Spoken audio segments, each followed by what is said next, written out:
Viral video seorang bocah mendadak melambaikan tangan ke ayah anak lain saat bermain di mall. Video bocah tersebut membuat haru warganet yang menontonnya.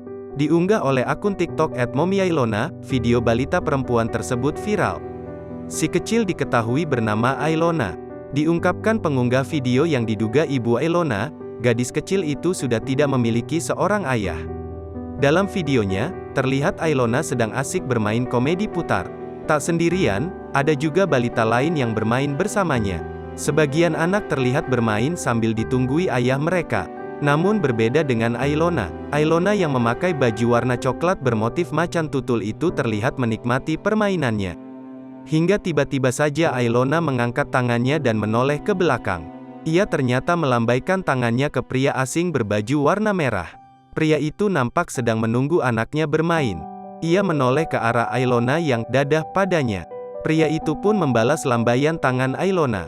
"Tidak punya bapak, jadi dadain bapak orang," tulis keterangan video.